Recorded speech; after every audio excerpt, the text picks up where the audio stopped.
नमस्कार, आपल्या चॅनलमध्ये सगळ्यांचे स्वागत आहे। तर आज मी तुम्हाला शेअर करणार आहे पुरणपोळी रेसिपी। तर सगळ्यात पहिले तर इथं बघा, आता आपण आपल्याला लागणारी जी डाळ आहे तर इथं अशी स्वच्छ धुवून घेतली आणि इकडे पाणी गरम केलं डाळीसाठी। तर डाळ आपल्याला अंदाजे हवी तशी वाटीने मोजून घेऊ शकता तुम्ही। इथं आम्ही एक माप डाळ वापरली कारण आम्ही जास्त पोळ्या बनवणार आहे त्यामुळे। तर आता पूर्ण पाणी उकळते आणि त्याच्यामध्ये डाळ व्यवस्थित अशी शिजवून घ्यायची आणि डाळ शिजायला वेळ लागतो, तर त्यामुळे छान अशी शिजते का बघायची। तोपर्यंत डाळ शिजते तोपर्यंत इकडे पोळ्यासाठी कणिक मळून ठेवली आईने आणि कणिक जास्त वेळ थोडीशी भिजली पाहिजे, त्यामुळे 1-2 तास आधी तरी मळायची शक्यतो पोळ्याची कणिक।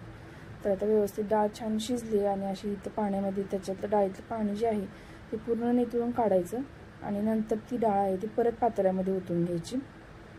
आणि आता याच्यामध्ये थोडासा गूळ घालायचं आणि थोडंसं मिक्स केल्यानंतर ही वेलची पूड घातली तरी चालेल किंवा आत्ताही घातली तरी चालेल। जरा उशिराने घातली तर सुगंध छान येतो।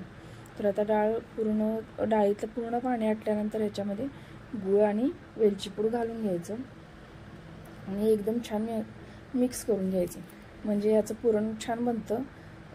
पाणी आटल्यानंतर जास्त वेळाने गूळ घातल्यानंतर गुळाचं पाणी पण लगेच आटून आपलं जे पुरण आहे तर ते लवकर बनतं। तर आता इथं गुळाचं पुरण बनवायला घेतलं। हे बघा, पुरण सगळं असं वहिनीने आता हे बनवून घेतलंय चाळणीमध्ये किसून आणि आता ह्याच्या पुरणपोळ्या बनवायच्या। तर पुरणपोळ्या बनवणार आहे तर त्याच चुलीवरती बनवणार आहे आणि चुलीवरच्या पुरणपोळ्यांची चव तर काही माहीतच असेल सगळ्यांना, खूप छानच लागते। तर इकडं पुरण वाटायचं पण चालू होतं आणि इकडं पुरणपोळ्या बनवायला पण चालू केलेलं। पुरण वाटल्यानंतर मग वहिनीने इकडं आतमध्ये जी कटाची आमटी तर ती फोडणी द्यायसाठी इथं पातेलं ठेवले। पातेलं गरम आहे, त्याच्यामध्ये तेल पण छान गरम झालं आणि आता हा मसालाही रेडी आहे। तर या मसाल्यामध्ये फक्त खोबरं, तीळ आणि जिरेपूड अशी व्यवस्थित बारीक करून घेतलेले आणि कोथिंबीर। तर आता याला जिरं मोहरीची फोडणी दिली पहिली आणि आता कढीपत्ता छानसा टाकला आणि आता व्यवस्थित जो मसाला बनवून घेतला बारीक करून तर तो मसाला आता पूर्ण ह्याच्यामध्ये पेस्ट टाकली आणि पूर्ण मसाला शिजून झाला किंवा ह्याच्यामध्ये तिखट टाकायचं।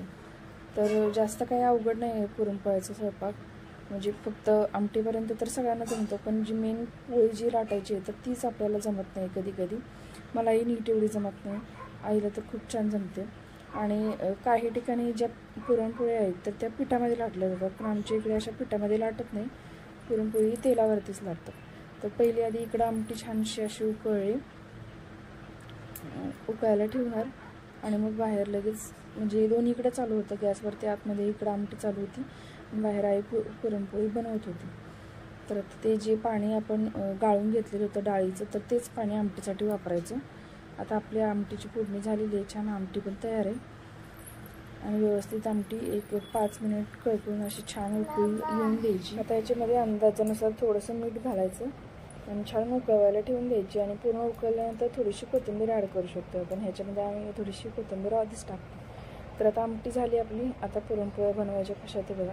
तर मेन ह्याच्यामध्ये जो गोळा बनवायचा आहे तर तोच आहे। तर गोळा व्यवस्थित असं पुरणाचा गोळा घेऊन जो कणिक आहे आपली ते कणकेच्या गोळ्यामध्ये असं थोडीशी मध्ये खुलपट जागा करून असं व्यवस्थित पुरण भरून घ्यायचं आधी आणि असं थोडंसं साईडनं दाबून व्यवस्थित छान घ्यायचं आणि वरून बघा असं हे मोदक जसं वळतो तर तसे आपण कणिकवरून व्यवस्थित पूर्णपणे असे झाकून द्यायचे।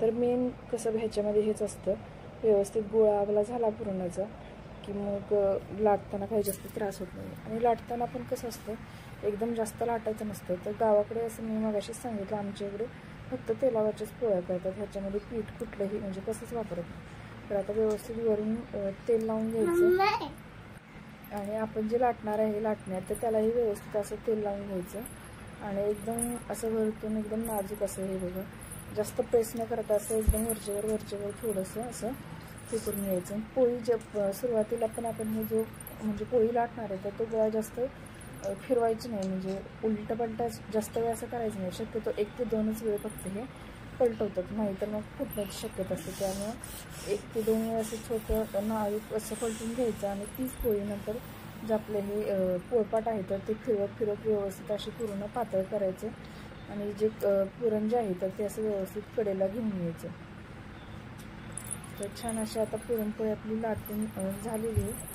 आता ही व्यवस्थित आता आपल्या ह्याच्यावरती तव्यावरती टाकायची आणि तवा जो आहे तर तो पुरणपोळीसाठी वेगळा तवा असतो. आमच्या घरी तरी हा बिडाचा तवा आहे, तर खूप छान होतात या बिडावरच्या तव्यावरती पोळ्या भाजल्या जातात. आणि आता चुलीवर असो किंवा गॅसवर शक्यतो एक वेळी जेव्हा पोळी आपण टाकतो तर त्याच्यानंतर पलटायची नसते, सांगतेच मी पुढे. तर आपल्याला डायरेक्ट हाताने उचलता येत नसेल तर लाटण्यावरती ठेवून व्यवस्थित अशी तव्यावरती ठेवून अशी पोळी ठेवून घ्यायची. ना आता खालच्या बाजूने भाजली, आता वरची बाजू पलटून टाकली तर ही बाजू फक्त एकच वेळी पलटायची, 2-3 वेळा अशी पलटवायची नसते, कारण मग पोळी छान होत नाही.